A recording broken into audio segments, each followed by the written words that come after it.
Come on, what's with that attitude? You could at least cooperate for the New Year's celebration. Don't you think it's embarrassing that we're the only ones without any family around while everyone else's relatives are here? I was too consumed with unbearable pain to listen to what my husband was saying. Oh, wait a second, my stomach hurts really bad right now. I tried to get the point across, but my husband was not listening. What? You're probably faking it. You really are a coward.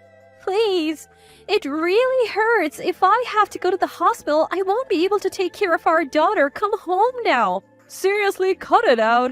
I'm telling you not to embarrass me in front of the relatives. Don't embarrass me, just suck it up if your stomach hurts. My husband yelled and then hung up the phone. Exhausted from dealing with him, I sank into a chair only to feel a growing wetness in my lower body. Oh no! My water just broke. I tried to move but was paralyzed by increasing pain.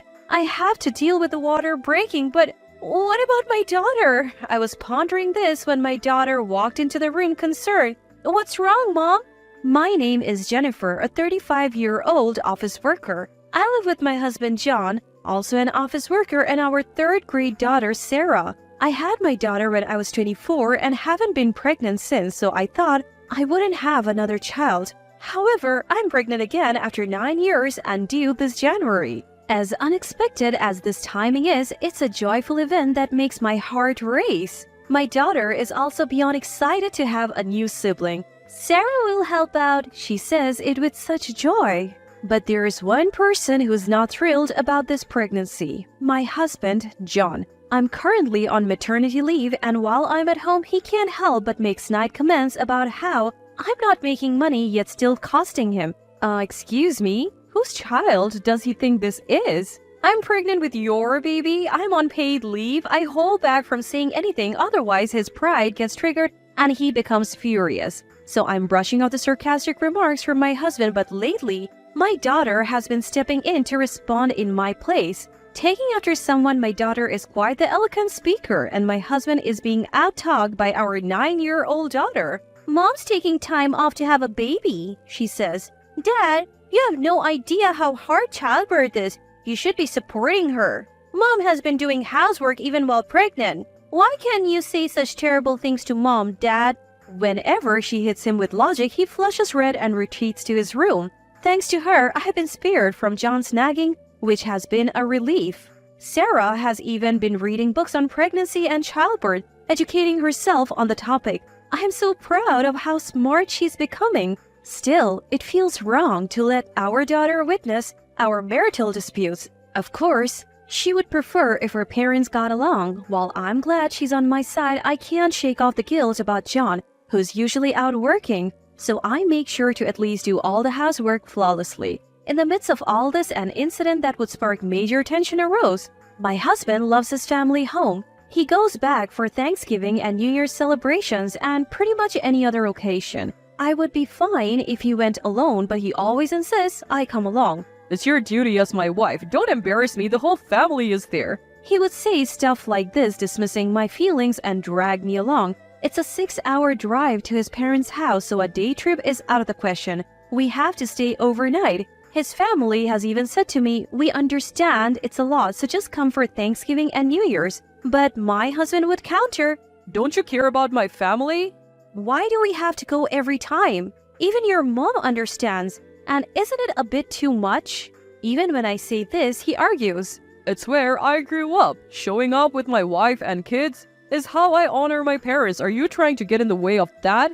This kind of disagreement happened a lot. In fact, when our daughter was born, I had complications and fainted at his family home, ending up in the hospital. Even so, he insists we should go back for the next New Year's celebration. No matter what happens, I want to stay home this time, I plead. It's not like pregnancy is a sickness. There's no reason to worry, he says. You didn't end up in the hospital this time, right? So it's fine. So, are you using pregnancy as an excuse because you really just don't want to go? He keeps making these baffling statements. Riding in a car for 6 hours while pregnant is just out of the question. I would rather rest at home, especially given what happened last time. I was lucky I didn't have to be hospitalized. Please, listen to me. You're the only one I can rely on if anything happens. Can you just stay home for New Year's this year? Despite my plea, my husband only got angrier, his face turning red. You just don't want to go to my parents' house, do you? There is no reason to worry. You have been seeing the doctor regularly. I never said I didn't want to go. I'm genuinely concerned. Fine, then you talk to my family about it. With that, he started dialing his parents' house. He handed me the mobile phone. Reluctantly, I took the phone and William, John's brother, answered. William and his wife live with John's parents. In fact, I think it's unnecessary for us to make frequent visits when William and his family are already there. Hello, John. William, sorry, it's Jennifer? Oh, it's you, Jennifer. What's up? William, I'm sorry, but we would like to stay home for the New Year celebration. Our due date is around that time. Hearing that, William replied, I understand. Of course, that's fine. You're going through a lot right now. There is no need to make a special trip for family gatherings. His words, please take care of yourself, made me tear up.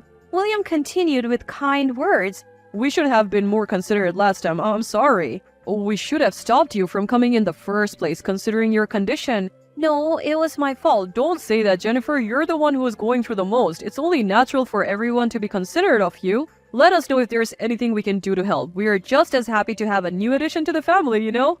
What a great brother-in-law he is. I ended up venting about my husband. My husband insists on going back to his parents' house for the New Year celebration. Even when I say I'm worried because the baby could arrive any moment, he dismisses me by saying it'll be fine since I'm not hospitalized. He even got angry with me, asking if I'm not interested in respecting his parents. Choking back tears as I explained to my brother-in-law, he asked, Can you put John on speaker? What's up, William?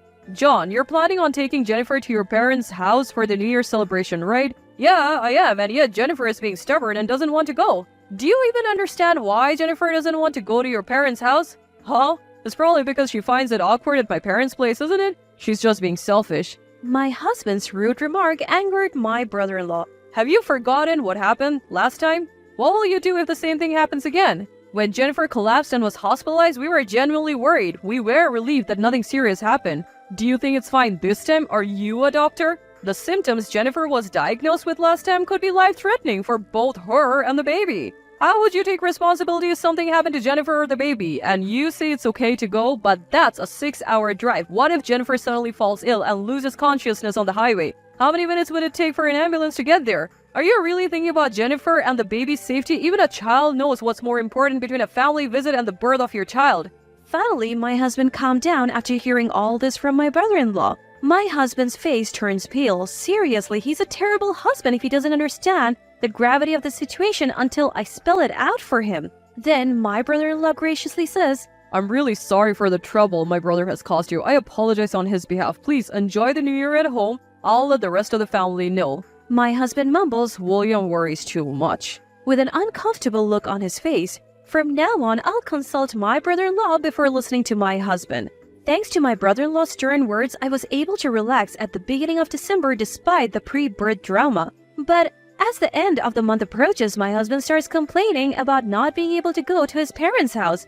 Finally, New Year's Eve arrives. I have finished cleaning the house and preparing for the New Year's celebration. I was relaxing with my daughter when my husband says, I need to buy something. I'll be back. And drives off around 3 p.m. And then night falls with no sign of him returning. I call him, but he doesn't answer. I have no choice but to eat dinner and watch the ball drop with my daughter. What on earth is going on? I wonder this in the back of my mind as we watch the Countdown concert on TV and Ring in a peaceful New Year's Eve with laughter. The next day, despite the New Year arriving, he still hasn't returned in the morning. I wish he would at least get in touch. It's worrying when there is no news from him. Although there is no snow in our area, there's still a chance he could be in an accident. Feeling uneasy, my daughter and I nibble on the New Year's feast. After finishing our meal, I was relaxing when my husband called. It sounded chaotic in the background. Hey, you should come over too. Wait, what are you talking about? Where? It's my parents' house, duh.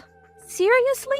Everyone's here having a drink, so hurry up. Turns out he was at his parents' house for New Year's Eve. Wait, you told me you were going out to get groceries. Was that a lie? I don't know, but I'll eat your share if you don't show up. He was clearly drunk. Despite my previous appeals, nothing had gotten through to him. My daughter looked on concerned. Fearing a fight, I took the call into another room. Listen, ask William or someone else to take you home. Just as I said that, a sudden pain struck me. Regardless, my husband's tone became increasingly irritated. What's with that attitude? I've been putting up with your whims this whole time. Cooperate for the New Year celebration at least. I had asked him to hold off just for the New Year celebration. It's not like he had cooperated with anything before. It's embarrassing if we're the only ones not present when all the relatives are there. He went on and on about that, but my attention was consumed by excruciating pain. Oh, wait a second. My stomach hurts really bad. The pain is getting worse. I tried to explain, but my husband was not willing to listen. Really? You're probably faking it. You're such a coward. Please, it's really hurting. If I get hospitalized, I won't be able to take care of our daughter. Come home now. Enough is enough. I told you not to embarrass me in front of my relatives. Don't drag my name through the mud. If your stomach hurts, suck it up. My husband yelled over the phone and then the call disconnected. Drained from the conversation with my husband, I slumped into a chair. That's when I felt it. A sudden wet sensation down below. Oh no. My water broke. I tried to get up, but the pain intensified, making it impossible to move. I have to clean up after my water breaking, but what about Sarah, our daughter? Fighting through the pain and lost in thought, Sarah walked into the room worried. Mom, where's Dad? Sorry, Sarah, can you come here first? What, Mom, what's wrong? Sarah, can you call an ambulance with this phone? Frozen by pain, all I could do was ask for her help. Sarah looked panicked, unsure of what to do. I realized I had never taught her how to call an emergency line.